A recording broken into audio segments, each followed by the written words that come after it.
Bonsoir, chers tous, je pense que vous allez bien. C'est votre humble serviteur Yannick Mabunda qui vient encore vous présenter cette émission La Voix des Révélés. Ce soir, nous allons parler d'un sujet très important qui est intitulé L'attitude d'un chrétien devant un défi ou encore l'attitude d'un patriote devant les défis de son pays. Nous savons tous que notre pays est habité par une guerre à notre est. À partir de Goma, il y a des coups de feu, les gens ne sont pas à l'aise, ils sont en train de pleurer. Il y a eu plusieurs morts depuis que ce pays est devenu pays, comme on peut dire, pendant les moments d'indépendance jusqu'à ce jour. Il y a des sangs qui coulent dans notre pays. Et notre attitude très chrétienne, ça aidera notre pays à avancer.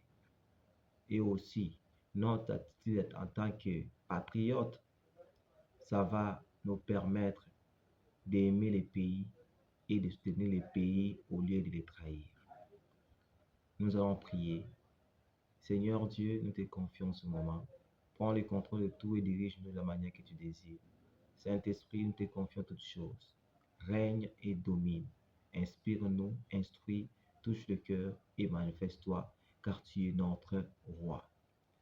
Je vais encore répéter les thèmes que je vous ai dit si haut. Je disais qu'aujourd'hui nous allons parler de l'attitude d'un chrétien pendant les défis, ou encore l'attitude d'un patriote pendant les défis de son pays.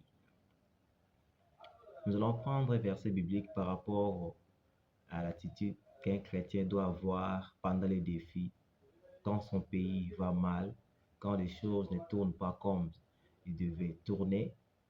Les chrétiens doivent se souvenir de ce que la parole nous dit. D'abord, la parole déclare que nous devons prier pour notre pays, car notre bénédiction en dépend. Pourquoi on nous demande de prier pour notre pays? Parce que notre Dieu, c'est un Dieu souverain. Notre Dieu, c'est un Dieu bon. Ce n'est pas un Dieu égoïste qui veut tout faire lui-même, mais il fait sa part et l'homme aussi doit faire sa part.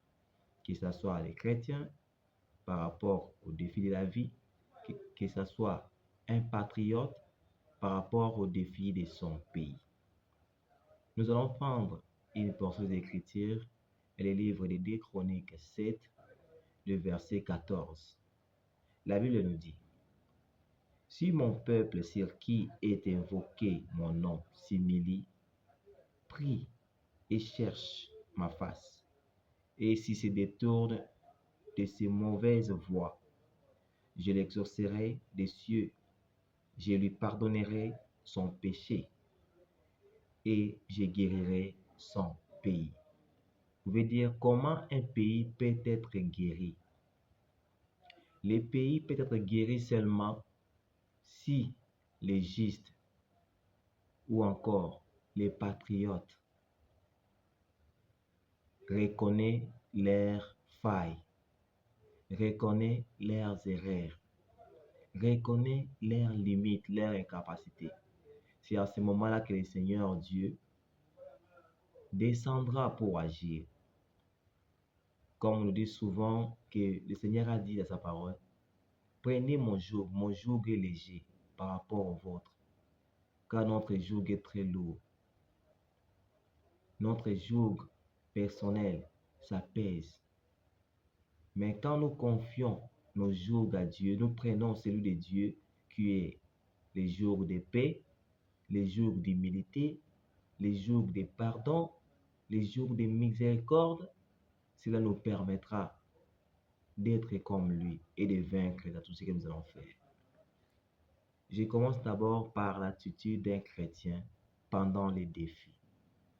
Je prends l'exemple de notre pays. En ce moment, nous savons tous que dans notre pays, à l'Est, il y a la guerre.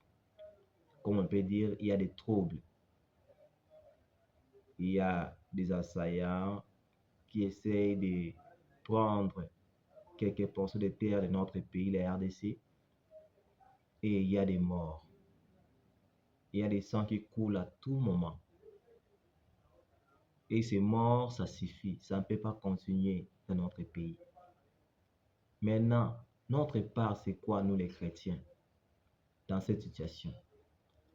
C'est de fléchir chez nous et de chercher Dieu pour ce pays. Ton pays restera toujours ton pays.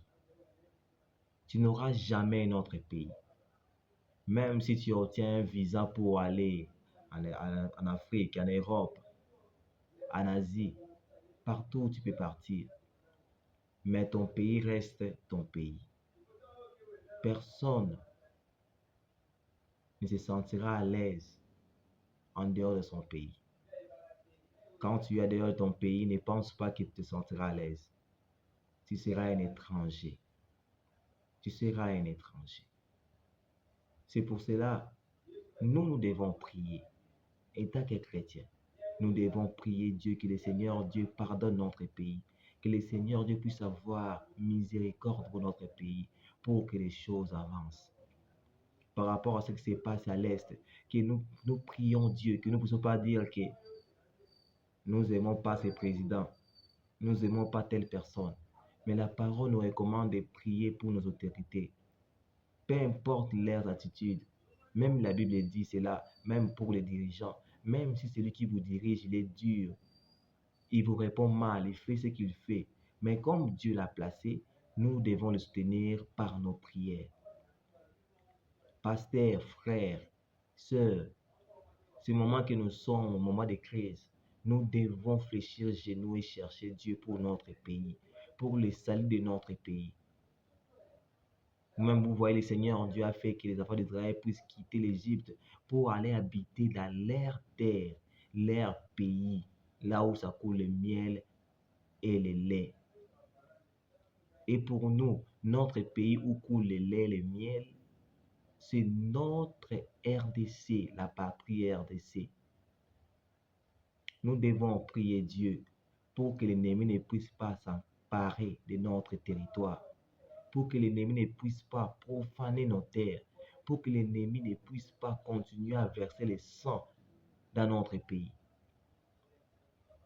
Tu es chrétien non pour un leader politique, mais tu es chrétien pour Dieu. Tu es là pour soutenir et non pour se justifier. Tu es là pour dire ce que la parole dit et non dire ce que toi tu penses. Nous les chrétiens, à un moment, on se laisse emporter par la chair. C'est pour cela que nous tombons dans les mêmes erreurs que ceux qui n'aiment pas les pays.